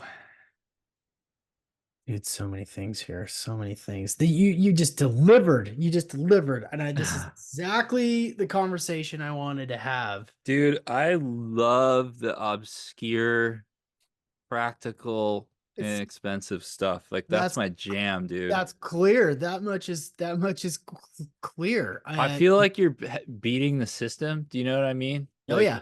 Like early biohacking, I like this is crazy, but I just exited my real estate business. I spent like 50 grand in a year on like all this crazy devices and exotic supplements and this and that and treatments and they were all great and they worked and they got me out of a hole. But eventually I was like, health is a long-term game. Like you got to do it for life. And I believe in prevention. It's really important, especially in the natural health realm. The Gerson therapy clinic in Mexico had this problem is like people were showing up to get treated for cancer after they'd already been cut, burned, and poisoned by the oncology departments in the US. And so they'd show up, they'd go to the Gerson clinic and they'd just die because they were so toxic. And they'd say, well, Mm. alternative stuff doesn't work. And it's like, well, you know, ultimately, if you zoom out and look at it, you should prevent it all as much as you Yeah. can Right. Right. before you get to that point. Yeah, well, again, it goes back to you got to have gas in the tank to be able Hmm. to do the research, to be able to be discerning, to be able to know where to start. And I'm thinking about what people are thinking about this conversation. It's a lot. It's a lot. It's a lot of stuff. And it's not all expensive stuff, but it's a lot of concepts. It's a lot of ingredients. It's a lot of supplements. It's a lot to take into consideration. And it's tough to figure out where people should start. Like you can start doing daily supplements on the cheap and just Well, create the foundation. yeah, can I jump in? Yeah, yeah. I have an answer to this question because I still do 100% of all customer service in my business because I want to talk to these people. I want to help. I want to help them. I want to know where they're at, and that is I hear that all the time. Like, where do I start? And this is overwhelming. So that for me at least, that's an easy answer. You start with detox, because if your cells are poisoned, it doesn't matter how many nutrients you give them, they're just not going to work that well, and they're not going to be able to assimilate the nutrients and regenerate the mitochondria and produce more energy. So you start with detox, and people say, well, detoxes are expensive and it requires the supplements. Not necessarily. There's two paths you can go. One of them is completely free, uh, and it's really hard. And that is dry fasting. Right. So I'm doing a 7-day dry fast this summer. My previous one was 5 days. It is the strongest cellular detox that you can do. No question. There's 60 years of clinical Russian experience on this. It's all referenced. In the US, we have August Dunning, who um, has written a book called The Phoenix Protocol, and he has an excellent YouTube channel where he gives away all of the information in that book for free. And in fact, his YouTube channel information is better than the book because he keeps learning and then he talks about what he's learned. So, um, August Dunning has popularized that protocol in the West. Very interesting story about how he came across dry fasting and all that. But Dr. Filinoff in Russia is kind of the main guy. He's doing a clinic there in Siberia. So you can dry fast, and that'll be the greatest detox and reset that you ever do in your life. However, it's hard. I did not find it easy. I have had some friends do 7-day dry fasts, and um, they got through it their first time, and they said it was pretty easy, but they also don't work and they don't have any stress, so they could just like lay around and like do this. For me, I have a history of some concussions, and I couldn't think clearly at all, and I could feel the repair going on. So for people listening, besides the cellular detox component of dry fasting, so it actually removes toxins from the inside of the cells, which is really, really, really hard to do. And that is a known cause of all types of cancer, is toxins that are inside the cells. So it moves those out. And if you do a 5 or a 7-day dry fast, you get a full endogenous stem cell release. We all know how expensive stem cell treatments are, and most of the stem cells die at the injection site. So you can get a free, completely endogenous, completely perfect, customized stem cell treatment if you do a dry fast. Wait. Can I do 3 days instead of 5? Yeah, so you can, but here's the thing. So, and this is why I have told a lot of people about dry fasting, and for some reason, people just they jump into it and they don't do any research, and that's a really bad idea. And the reason why is you can retard your body's production of stem cells for a long time if you don't follow the cycles properly. People Hmm. think just because you're not eating and you're not drinking that you don't, that's it. You just don't have to do anything. The stem cells and the dry fast itself moves in waves, it moves in cycles. So you can do a dry fast for 1 day, 2 days, 3 days, and then you can just come off it, eat normally. There's no special protocol to break the dry fast. You're all good. Um, and you get a ton of benefits from doing that. You get some cellular detox. Mainly what you get is a full gut reset, and your liver cleans out, but you don't get stem cells. If you go past 3 days, then you have to go 5 days. If you cut it off on the fourth day, that's right when your stem cells start to be released from the long bones of your legs, your femurs.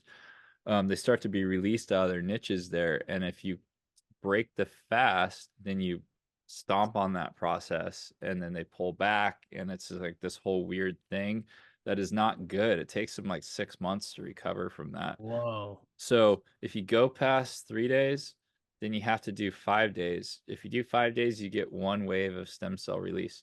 If you do 7 days, you get 2 waves of stem cell release. And having done a 5 day, it's like really interesting. Like the first 3 and 4 days, like your body cooks off all the toxins. Like it actually, your body heat comes up a lot, and you kind of have a fever, and you start producing more and more pee the whole time, which is weird because people are like, "Aren't you thirsty?" I'm like, "Not really," because like as if you as your fat is ripped apart by the autophagy, 1 gram of fat releases 115 grams of water, and Ha ha ha. Ha. it's pure structured Yeah. water. And so then Metabolic that, water. yeah, and the Russians call it the water of life, and then that's pulled into the inside of your cells, and it pushes all the crap out. And so like you're peeing the whole time, and your urine output actually goes up the entire dry fast, and your old scars flare up. Oh, Actually, I think the camera might pick this up. So I have this surgical scar. I've actually had 2 surgeries on this wrist. But you can see, let's see if this picks that up. yeah, I can see that. Sort of Yeah, squiggly. so on the part closest to my hand, you can see the scar starts to disappear a little bit.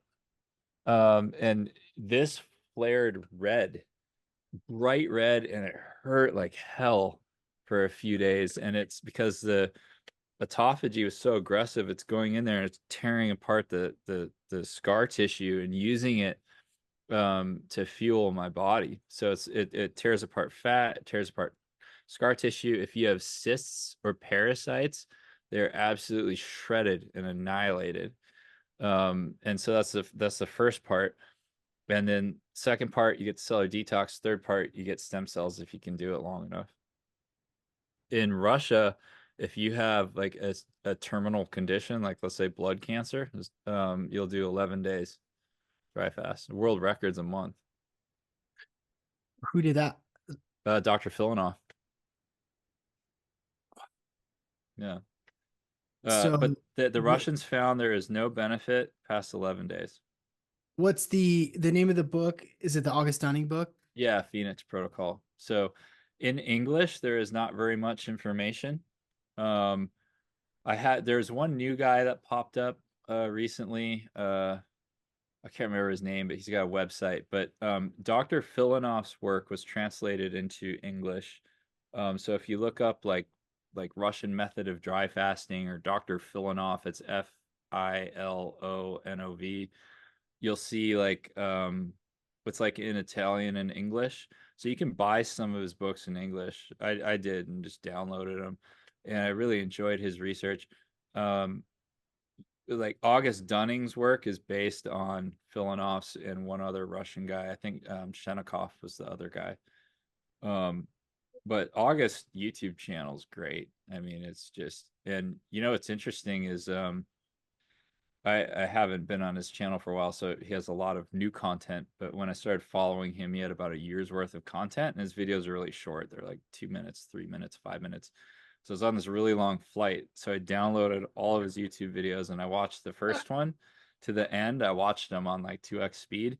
And you can literally watch the guy de-age because his first videos, he looks really bad. You're just like, dude, what? I don't want health advice from this guy. And then by the end of it, he looks, I mean, he looks great. And you're like, whoa, okay. Like, if this works for this dude, like, yeah, I'm totally gonna try this. Oh, so obviously it's contained in the book, but is there like obviously there's a method for what to eat when you finish your fast? There's a Yeah, so if frequency, you how go, often you yeah, should do yeah, it. it coming out of the fast, if you go past 3 days, is as important as the fast itself. If you do it wrong, you can screw some stuff up with your pancreas and it's just not good. So but it's a very simple protocol. I mean, for the first hour you sip on a baking soda solution, which basically stops the chemical reaction going on, but it does it in a gentle way. And then you have broth for the first day. And then you avoid sugar for the first 3 days so you don't spike your insulin level, which can harm your pancreas. And then you're back on it. And Yeah, it was interesting, man. Wow. It was an interesting experience for me for sure. I had Dr. Jakewish back on the podcast Yeah. recently, and he was talking about his 10-day dry fasts. Oh, is Um, he actually doing 10-day dry? Like yeah, like straight up dry, no, like no water, no food. He's doing 10 yeah, days. yeah, and he was doing, and his wife did it as well to prepare for like a Miss California competition. Okay. Um, and he's like, it was really hard for her, Yeah. but at the end of that 10-day period, she looked chiseled out of granite. Like, That's interesting. I mean, that's a different reason than I would do it, but Jaquish is really built, and so one of the benefits of a dry fast over a wet fast is that dry fasting preserves your muscle. right. So there's a different metabolic pathway or a switch that is flicked on when you do a dry fast. So but with a wet fast, you get gluconeogenesis. So it breaks down protein in your body in order to produce glucose to fuel the ATP cycle. And that's why like extended wet fasts, like these guys that are doing like month-long wet fasts, like Yeah. your heart's a muscle, man. Like your Yeah. heart's getting atrophied from that. It's not great. Yeah. Um, Yeah, So, there's a I think I even mentioned this to you. Russell Okung used to play for the Seahawks. mhm, I met him through the float centers when he was around. He does month-long wet fasts, and we're talking about, 6'6", probably 350 when he played ooh, football. And I don't know if he started with that, but I mean, he looks like a different person. I mean, yeah, he's he lost all, he's skinny fat now. yeah, And for him, it was more of a spiritual journey. yeah, He was really fair, committed to that, yeah, fair, but it totally changed his physique. But it looks like all of his muscle mass is gone. Again, I don't know what his yeah. lifestyle is like now, but super, super duper interesting. I want to go back to when I said, where do people start? You said you led with the first and free way is dry Yeah, fasting. there's a much What's lower friction way. yeah. What's the number two? What's the Well, second way? so in our American culture, we have, or Western culture in general, we have this idea of like just go hard, do it all at once, and then you're fixed. That's why like fitness boot camps are such a thing. Like, okay, we're gonna go crazy for like 3 weeks, and then I'm gonna be super fit for summer, and it's like all the stress on the body.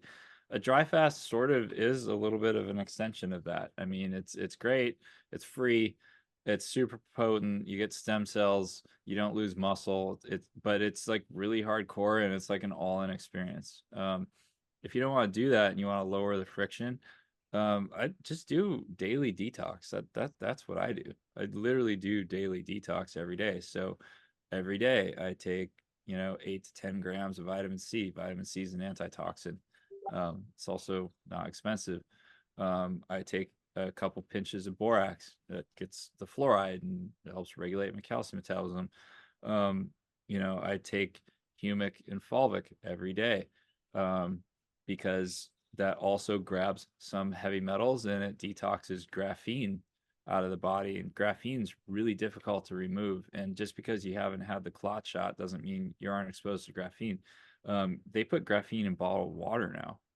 um it's in everything. Like it's just like it's in the air, because they're spraying it, so you get graphene on you. They put it in fuel. Like it's in our environment. So hemophalvic detoxes graphene, and mold, actually.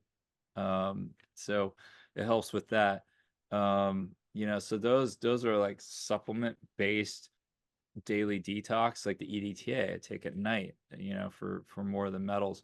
But all of those are like really inexpensive, and they're very low friction. So it's like, at night I do my vitamin C, my EDTA, and my magnesium, and I just throw them all into the same little thing of water, and I stir it up and just take it. That's what it is. um there are other, detoxes you can do that, so we gave you the highest friction, which is the dry fast, and the lowest friction, which is, a pinch of a powder and just throw it in your water. There's the medium route, would be a sauna and niacin detox, which I think we talked about this one before. Yeah. Maybe, did we? Yeah. Yeah. That one's a big commitment. um and I have done it without a sauna. Like I've literally done it in a hot bath, um and just laid there and sweated. But you got to do it for 21 days is kind of the minimum. And it's a lot of time. The timing is the tough part, because you take the niacin, the vitamin B3, you have to wait 3 hours, and then right at hour three, you have to be in your heat source, whatever that is, bathtub, infrared sauna, working out with a lot of warm up jackets on, like something. And that timing can be problematic for a lot of people, Yeah. Yeah. That could be tricky. but it's a great detox, man. Yeah. Yeah. Um, but there's some other ones that I really enjoy. Liver detox. Um, I absolutely love doing a liver detox, usually about every 3 months. And you actually eject physical gallstones. Um, it's really wild how many come out. I've done 14, and so now I do it once every 6 months, basically. Um, and there's always some gallstones in there, but I've turned so many people on to this specific type of liver detox, which uses a couple bucks and ingredients you can find anywhere, and it's only a week, and it's really easy to implement, and everybody feels better after a liver detox because you're physically removing these gallstones from your liver. Did you know most people are walking around with like these enlarged torsos because their liver is so enlarged from all the hepatic gallstones it has? I knew that there was a connection, but I don't think I've heard it stated that clearly. It's Yeah. crazy. Yeah. Yeah, like my first one, I had like handfuls of like this dirty gravel is what it looks like come out, and they were like brown and green and like dark brown and tan, and I'm like, oh my god, I thought I was healthy, and like all this stuff comes out. But you have to remember, our liver metabolizes toxins. It's not a filter, it metabolizes them, and so a lot of these novel toxins that our bodies aren't familiar, that have just been introduced to our environment, really in the last 70 years, is they can't metabolize them. So it they get stuck in there, and then it encapsulates them in the stone, the gallstone, which also are in your liver. And they get stuck there. And so your gallbladder gets enlarged and your liver gets enlarged. And if you go to a standard medical doctor and you have gallbladder pain, and they'll x-ray it and it'll be all huge, they'll just cut it out. Yeah. They literally just cut it out, and you could, for a few bucks and some ingredients, you can fix it. Yeah. Tell me the you this is like the one with Epsom salt and Yes, yeah, it's the same one that everybody knows. It's there's a guy, unfortunately he's no longer with us. His name is Andreas Moritz. And he wrote a book based on this that can be hard to find. And the last time I ordered the book off of Amazon, the actual protocol was missing from the book. what? Amazon was publishing the book with the protocol missing. Yeah, it's total censorship. But basically, what you do is you get malic acid. And you can buy malic acid in powder form, or you can use like Bragg's apple cider vinegar. I know some people aren't using Bragg's anymore because Katy Perry bought the company and Yeah. all that. But I'm sure there are other forms of malic acid you can find using apple cider vinegar. But you basically you throw it in and you just sip on it all day, and you drink your malic acid, and that softens up the gallstones. And you do that for like 6 days, and then like the night of the sixth day, you take some Epsom salt, and then you unfortunately have to chug a bunch of olive oil, like 4 to 6 ounces, which is kind of a bummer.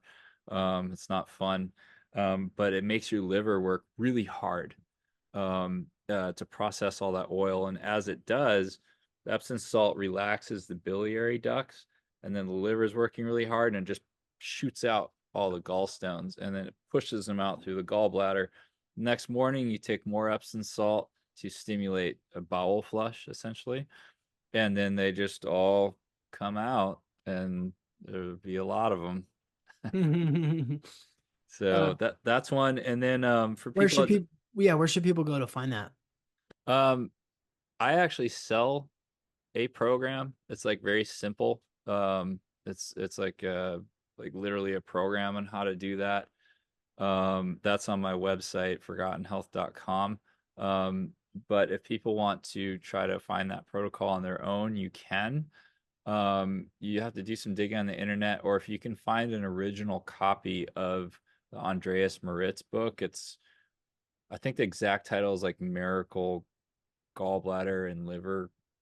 The Amazing Liver and Gallbladder Flow. Yeah, that's it. Yep. So if you can find an original copy of that, then I would say get that. It's a great book. I will say this on he in his program, you're required to do a colonic a day. That can be really hard to implement, and it's Yeah. like not fun, and it's like weird. So I use psyllium husk in my program, because psyllium husk, if you get whole psyllium husk, it's like Velcro, man. I mean, it grabs any stray gallstones, Because what can happen if somebody ejects all these gallstones and they all go in the toilet bowl and they're like, cool, I'm great. And then they'll start feeling really bad an hour or two later. And it's because some of the gallstones got stuck in the intestines. You need to remove them. That's what the colonic was for. But you can do the same thing with psyllium husks. Hmm. And I do want to mention psyllium husks since we're on this topic of giving people like good, cheap daily detoxes they can do. If you take whole psyllium husks, so let's take a brand like Yerba Buena or Organic India, not the ones that are in fine powder, but the whole ones. And if you take 2 to 5 tablespoons of that on an empty stomach once per day for 5 days, you will be shocked at what comes out. So that psyllium husk, it's like, I mean, for lack of a better term, it's like Velcro for impacted feces. What a lot of people don't know is that your gut has all these fine crenellations and folds in it. And over time, because most people aren't like a straight paleo diet, like material gets packed in those folds, it gets packed in there and then it gets sealed in and then everything passes by there and that gut tissue is not exposed to what you're eating.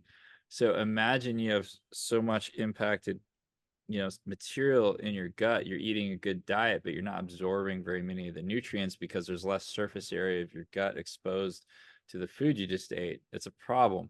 It also causes gut bloating. It causes like toxins to leak into your bloodstream.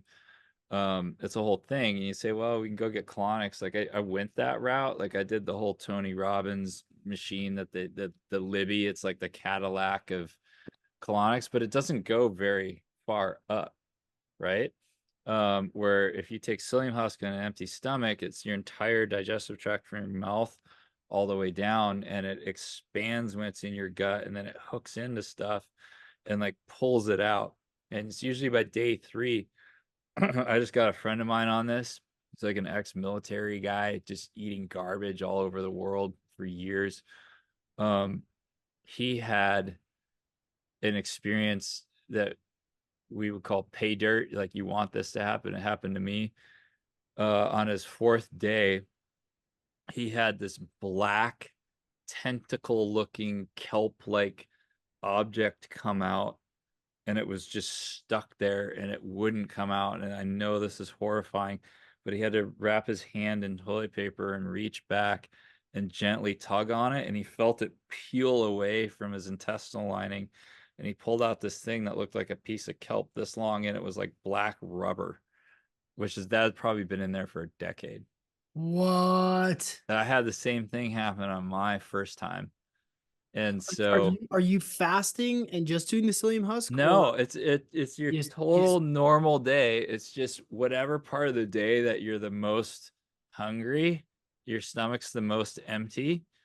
Just do 2 to 5 tablespoons, depending on your body size, on an empty stomach. Flush it back with a ton of water and let it do its thing. If you take it with food, it's going to help the food move through.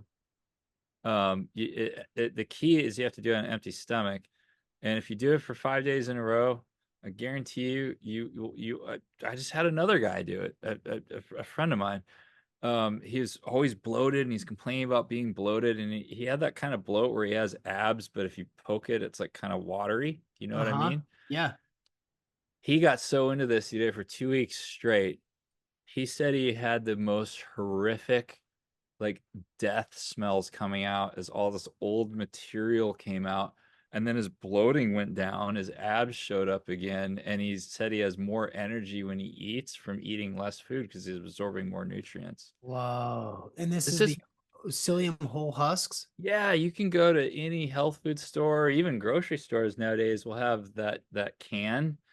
It's Yeah. like, yeah, and you just grab one of those.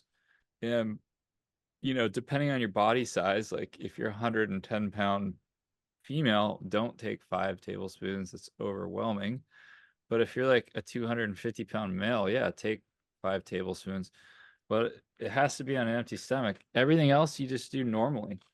And here's a side effect of the psyllium husk that I think people will appreciate. I know you will too. It doesn't just mechanically remove the old material. It stimulates the release of bile from your gallbladder, and your bile is where the metabolized toxins are. So the bile drops in your intestines. The psyllium is sitting there. The psyllium is a mild binder of toxins. It'll bind to some toxins, and so it'll clean the bile, and then the bile goes back up in your gallbladder and your liver, and it's clean. Ah, So you get that benefit too. I'm doing one this week. I'm about to go to the Dude, store. I'm gonna tell you right now, actually out of all the detoxes we did for people, like do this one because like Start here. you'll feel amazing. You'll absorb more nutrients, you'll clean your bile, and like you will be horrified and thrilled at the Yeah. same time at what comes out. So you say to get the whole husks, not the powder. You gotta do the whole husk because they're more Yeah. aggressive. They're and you know, if you have a texture issue with food, I do sometimes, it can be challenging. I personally just throw it in a blender and give it a couple pulses, and I drink it down as fast as I can, and then I usually rinse it back with a lot more water. Hmm. I love the psyllium detox. I've gotten so many of my friends on that. They love it. I've got a jujitsu competition in 2 weeks, Yeah. and I've got to make I got to make weight for it, obviously. And the weight class I'm in is 188.7. It's my old weight class. Is it? Yeah. So I'm walking around there a bit, Yep. and I'm trying to go in. Unlike last time where I was walking around at like 195, I Yep. had to like cut for a week kind I of know. I used beforehand. to used to do that. Yep. And now I don't really have to cut. I just have to kind of maintain. And I Yep. wonder if I just go and start this today to kind of get kind of flushed out and still eat the way I normally do and see if that's gonna help flush out Well, some. I could tell you for a normal person to do this, they'll lose 4 to 6 pounds Hmm, of impacted material. You're pretty healthy dude, so I mean, you'd lose at least a couple pounds, I would imagine. I'm gonna try it. I'm gonna go to the store and do it today. Dude, this one is it's so worth it. And I don't know what one of those tins is. What is it, like $18 or something? But Yeah. that'll last you a couple years, or at least 18 months, because it doesn't once water hits this stuff, it just expands into this gelatinous ball. So you do three to five tablespoons. Yeah. Yeah. I would say two would be the minimum. Like if you're clocking in around 100 120 pounds, you should probably do two. But above that, 3 to 5. Five is a lot. That's for people that are really challenged or have large body sizes. Like my military friend, he weighs over 250. He was, big muscular guy. He was doing five, and it definitely slowed things down for him for a while. And I said, hey man, you got to drink a lot more water. Like just Hmm. keep flushing water, and you know, nothing happened. And then, but by day 3 and 4, he just had blackness, just horrific ancient stuff come out. And he was feeling light and free and energized, and totally worth it. I mean, like why don't people do this more often? I guess it's Yeah. work, it's like it's kind of a pain, but Well, this sounds about as easy as it gets. it is. The one thing I can say that's annoying is like the texture is a little rough. It's like, Yeah. yeah, I there's mean, that, but you and I can hammer just through do it. Yeah. this, do it. Yeah. Oh Eh, my gosh, dude. This has been so good. I mean, the notes on this episode, for those of you, you can go back and look, and I'm just gonna keep these tabs open and make the show notes now because there's, Nice. 15 tabs. You mentioned your business, you mentioned the resources. I've tried your humic and fulvic before, and I loved it. Made my gut feel great, made my skin glow. Where can people find what you're doing? Yeah, so if you're interested in the humic fulvic product, you can go to getbiorecharge.com, getbiorecharge.com. And that product has been improved a lot since you've had it. That is 100% USA sourced. I found a mine in Idaho that's underneath a sandstone cap, so there's no groundwater penetration whatsoever. And they use water processing, so no acids are used in the production of this at all. There's no contaminants, no acid, nothing. And I do final processing and packaging in Ohio, and even my packaging's from the US, so it's 100% US made product. Here, here. Um, yeah, it took me 2 years to put that supply chain together. That's And the awesome. previous one was from Canada. It was great, but they started using acid in their final processing, and I'm just not down with that. Like, Yeah. like keep that out. And then for a general brochure site, which is kind of a catch-all of the various things I do and blog posts and products I have, you can go to forgottenhealth.com. It's a very simple site, done on purpose, but kind of just lets people know I'm a real guy and hey, here's what I do. And um, there's a section on there where you can opt in to receive my weekly newsletter every Friday.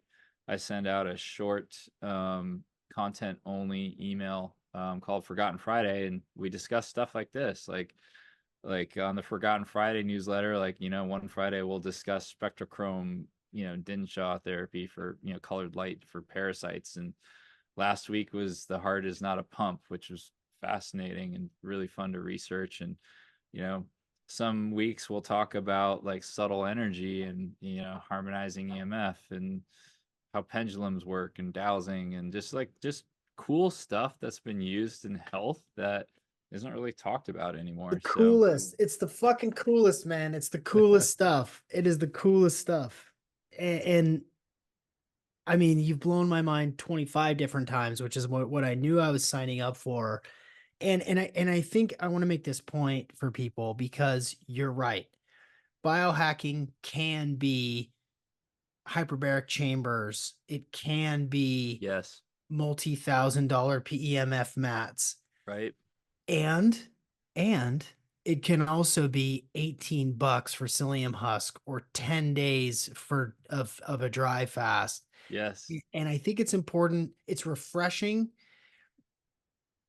And the fact that your story follows so many biohacker stories where it's like, I felt like shit.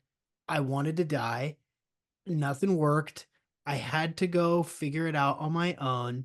And now this is what I do. And this is my service to humanity. This is what I'm on this earth to do. And the proof is in the pudding. I'll say it again. To be look 20 years younger than you are and to be as clear with your memory and all these references and resources as you are, especially when your origin was in like brain fog, fatigue, yeah, depression, yeah, anxiety, that was the one.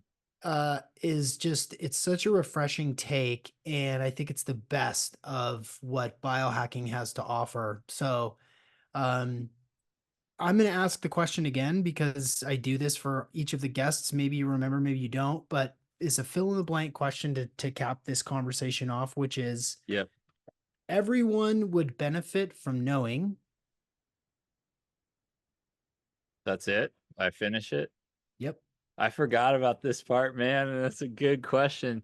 So e- everyone would benefit from knowing that true deep health is from two things: um, getting rid of toxins and correcting nutrient deficiencies. Honestly, like it's that. If you just focus on that, you're good. Enjoy that rabbit hole because that as simple as that answer is, the rabbit hole is deep to figure out how to do that, but it doesn't have to be complicated. It's robust, but it's not necessarily complicated. And I want to do this again. I want to make this honestly, dude. I want to make this like a monthly if you're up for it. I know you're a busy guy. I would love to, man, because there's a lot of Oh, questions I wanted to ask you that cool. I didn't have a chance to.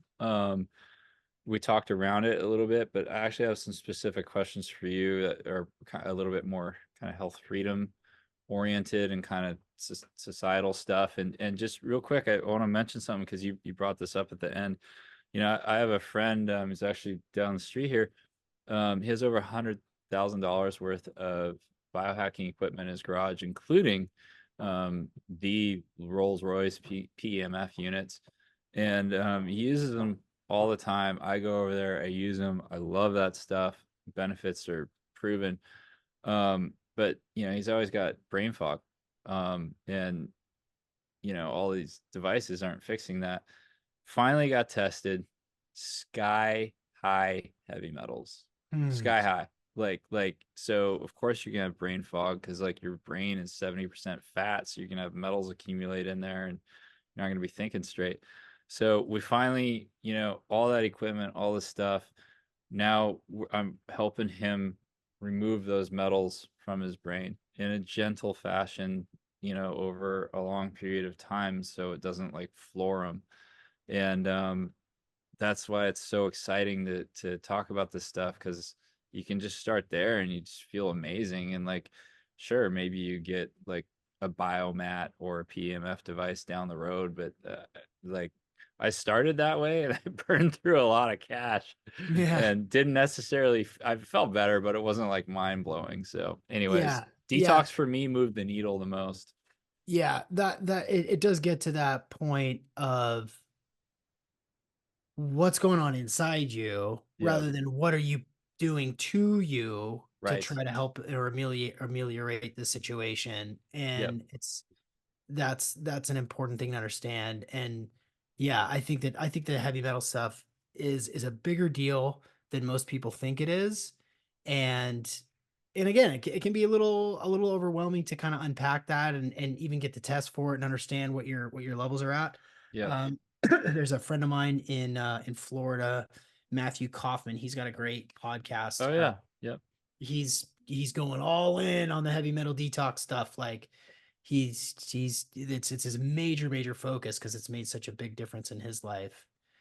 Um, yeah. Well, this is excellent. Well, right after this, let's just book the next one, and we Okay. can you can bring your questions and we can keep the conversation going. Yeah, I would love to delve into some of the subtle energy stuff maybe on that one. I used to think that was complete BS. And then I started studying the European tradition of radiesthesia, which is kind of a scientific approach towards it. And it blew my freaking mind, dude. And the Hmm. stuff that you can be your own advocate in health if you know some of these techniques that have been used for a really long time, and you can like figure stuff out just like that. Yeah. So yeah. Yeah. Awesome. Well, thank you so much, and stay tuned, everybody. Again, this is on YouTube. If you wanna watch us, I invite you to put more focus on there. I've got 400 and some odd subscribers, Nice. 60 some odd episodes, but a lot of people just consume content on YouTube. So go ahead and watch it there if you want, and I'll preview that before this in the very beginning of this episode before we dive in. But what a pleasure, dude. Like I said, let's get the next one on the books. Cool. Excited. All right, buddy. Talk to you soon. See ya.